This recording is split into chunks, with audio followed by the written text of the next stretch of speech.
में आपका स्वागत है। मैं हूं प्रबुद्ध चौहान। इस समय राजधानी लखनऊ से बड़ी खबर आ रही है। आपको बता दें, राजधानी लखनऊ से बड़ी खबर, भाजपा के नेताओं ने दी सीएम योगी को बधाई।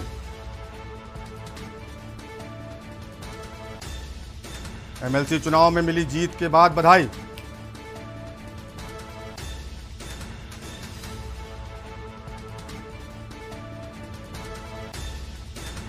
सीएम योगी आदित्यनाथ से मिले सभी नेता।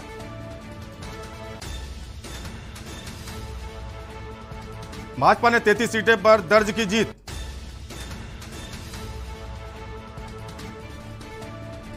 भाजपा के नेताओं ने दी सीएम योगी आदित्यनाथ को बधाई।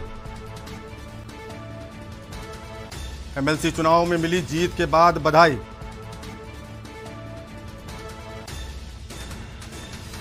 सीएम योगी आदित्यनाथ से मिले सभी नेता।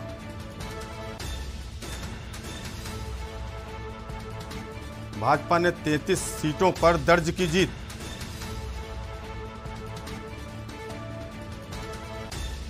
भाजपा के नेताओं ने दी सीएम योगी आदित्यनाथ को बधाई।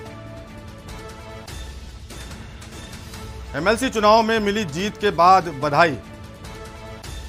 सीएम योगी आदित्यनाथ से मिलने बीजेपी के नेता पहुंचे।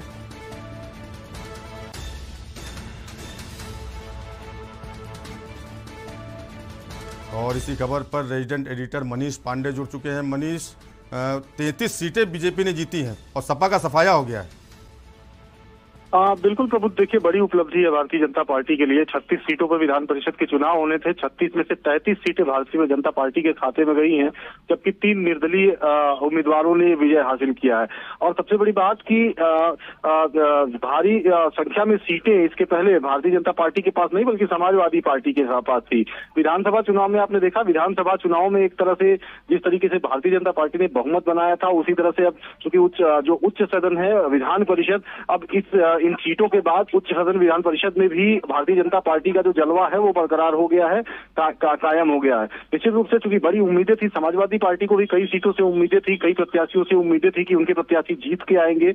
इसमें ऐसे में बहुत सारे ऐसे नेता भी थे जो करीबी अखिलेश यादव के थे। लेकिन इन तमाम उपलब्धियों के बाद जो भारतीय जनता पार्टी के उत्तर प्रदेश के जो कर्ता धर्ता है, जो जिन लोगों ने इस जीत को शाम तक पहुंचाने का काम है, वो तमाम नेता आज योगी आदित्यनाथ के पास पहुंचे। जीत के बाद उनसे मिलकर बधाई दी, जिसमें उप मुख्यमंत्री केशव प्रसाद मौर्य, ब्रजेश पाठक, स्वतंत्र देव सिंह जो प्रदेश अध्यक्ष थे, उसके अलावा जेपीएस राठौर उपाध्यक्ष हैं। ये तमाम नेता पांच कालीदास पहुंचे और कालीदास पहुंच के उन्होंने मुख्यमंत्री योगी आदित्यनाथ को बधाइयां दी। तो निश्चित रूप से कहीं ना कहीं एक बड़ी उपलब्धि है। उपलब्धि के वजह से जो तमाम नेता हैं वो भी उत्साहित हैं और वो एक साथ पहुंच के उन्होंने सीएम योगी को शुभकामनाएं दी कि उनके नेतृत्व में चुनाव लड़ा गया और 36 में से 33 सीटें भारतीय जनता पार्टी के खाते में आई।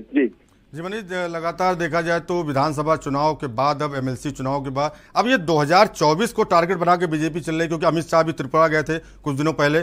तो ये 2024 की तैयारियों में बीजेपी जुट चुकी है इसके बाद से।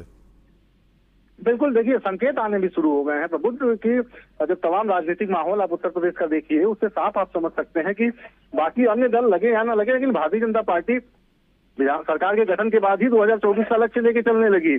चाहे आप शिवपाल के तेवर देखिए, शिवपाल सिंह यादव के तेवर देखिए, आजम खान के तेवर देखिए, जो मुख्य विपक्षी दल थे, जो समाजवादी पार्टी जो बीजेपी के विरोध में थे, जो बीजेपी को विपक्ष में बिठाना चाहते थे, जिन्होंने बीजेपी के टक्कर दी, उनके टक्कर नेता जो है अब धीरे धीरे उनका मोहभंग समाजवादी पार्टी से हो रहा है। और भारतीय जनता पार्टी की कोशिश ये है कि जो तमाम ऐसे नेता है जिनका थोड़ा भी जनाधार है, जिनका थोड़ा सा भी प्रभाव है, जो 2024 के चुनाव में जरा सा भी असर डाल सकते हैं, वो तमाम उन लोगों को अपने पाले में करने की कोशिश कर रही है। तो निश्चित रूप से भारतीय जनता पार्टी की क्योंकि स्ट्रेटजी रही है, इसी तरह का चुनाव लड़ती है। फिलहाल विधानसभा के चुनाव के बाद अब 2024 का लक्ष्य है और 2024 के लक्ष्य की तरफ तेजी से भारतीय जनता पार्टी बढ़ रही है। जी मनीष, बहुत बहुत धन्यवाद जुड़ने के लिए। तो हमारे रेजिडेंट एडिटर थे मनीष पांडे।